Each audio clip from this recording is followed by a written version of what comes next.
के पद पर ले जा सकती है, क्योंकि हम ही तो घर की लक्ष्मी है। क्योंकि घर को चलाने का, संचालित करने का कार्य किसका है? आपका है। ये आपके ऊपर है कि आपके घर अगर 10,000 रुपए आ रहे हैं तो आप अपने घर को कैसे चला रहे हैं, और आपके घर 100 रुपए आ रहा है तो आप अपने घर को कैसे चला रहे हैं। क्योंकि मातृ शक्ति के अंदर भगवान ने इस तरीके की हमारे अंदर कुछ क्षमताएं हैं कि हम कैसे ज्यादा से खर्च भी कर सकते हैं, उसमें से हम बचा भी सकते हैं और उसमें से हम जोड़ भी सकते हैं। ये सब हमें किससे मिला? अपने परिवार से ही तो मिला। हम परिवार में रहकर ही तो इन चीजों का समावेश करते हैं। अपने बच्चों के अंदर उन सद्गुणों का विकास करना, क्यों, कैसे गुणों का, कि हम जो उसे पैसा दे रहे हैं वो किसी गलत कार्यों में तो नहीं जा रहा, वो किसी ऐसे व्यसन के कार्यों में तो नहीं खर्च कर रहा जिससे वो गलत आदतों का शिकार हो रहा हो। अगर बच्चा हमारा किसी गलत आदतों पर चला जाएगा, किसी दूसरे रास्ते पर जाएगा, तो कहीं ना कहीं कष्ट किसे होगा? हमें को तो होगा, है ना। तो क्यों लक्ष्मी स्वरूपा कहा गया है?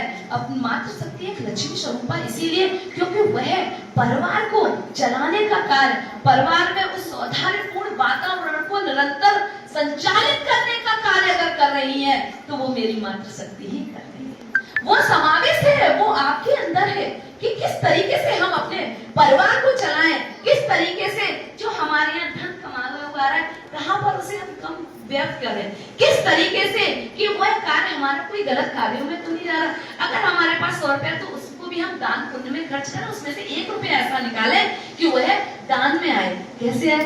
कि कहीं पे भी कोई हमारा बच्चा है जो नहीं पढ़ पा रहा, विद्यालय में जाके पता करें कि देखें कि ऐसा तो नहीं है, आस पड़ोस में ये देखिए कि हमारा कोई ऐसा बच्चा जिसकी फीस की वजह से वह रह रहा है, तो आपस में मिलकर मदद कर सकते हैं ना। हम इस तरीके से, ये नहीं कि अगर हम, अरे हमें तो ये समय नहीं मिल पा रहा, हम कहाँ जाके दान करें, अरे नहीं, अरे पड़ोस में ये देखिए, आसपास देखिए, विद्यालय में जाइए, ये देखिए कि किसी बच्चे को पढ़ाई के लिए जरूरत तो नहीं है, क्योंकि आज का वो युग नहीं है जहाँ पर बच्चा बिना पढ़े लिखे रह जाए, अनपढ़ रह जाए। बच्चे को पढ़ने के लिए, आगे बढ़ने के लिए प्रेरणा देने का कार्य वो किसके अंदर है? वो आप ही के अंदर है। तो हमारा जो कार्य है, वो हमें जो धन है वो हमारा, वो एक अच्छे कार्यों में खर्च हो। जब आपके द्वारा, जब आपके अंदर ऐसे गुणों का समावेश होगा तो कहीं ना कहीं वो गुण बच्चों के अंदर भी तो स्थानांतरित हो रहे हैं। बच्चे क्या सोच रहे हैं? बच्चे ये कह रहे, सोच रहे हैं कि हमारे माँ बाप, देखिए हमारे मम्मी पापा कितने अच्छे से सबों की हेल्प करते हैं। जब वो आप एक अच्छी जगह हेल्प कर रहे हैं, अच्छी जगह सहायता कर रहे हैं, तो बच्चे भी उसी सहायता के मार्ग पर जाएंगे।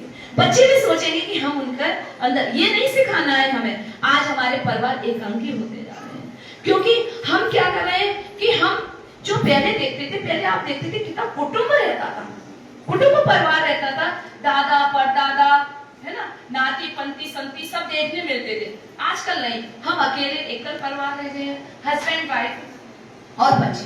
तो बच्चों के अंदर वो, मैं ऐसे कई जगह देखती हूँ कि बच्चों को ये ज्ञान नहीं है कि हमारा जो रिश्ता है वो रिश्ता क्या है। बच्चे रिश्तों को नहीं समझते।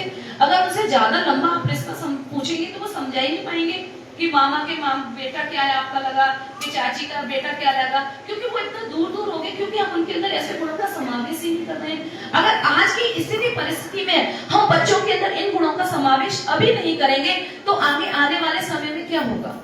बच्चे तो आपस में देखिए एक दूसरे को समझना ही भूल जाएंगे।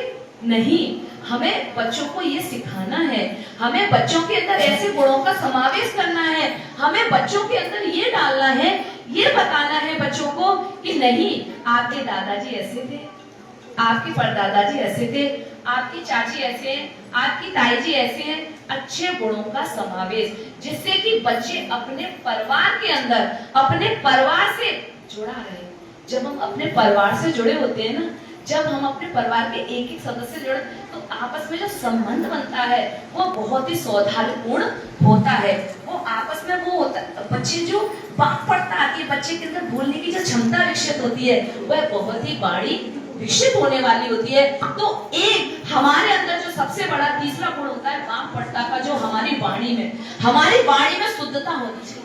क्योंकि बच्चों के अंदर जब हमारी वाणी में शुद्धता नहीं होगी तो आप ये बताइए, क्या परिवार में वह प्यार वाला माहौल हो पाएगा? नहीं हो पाएगा ना।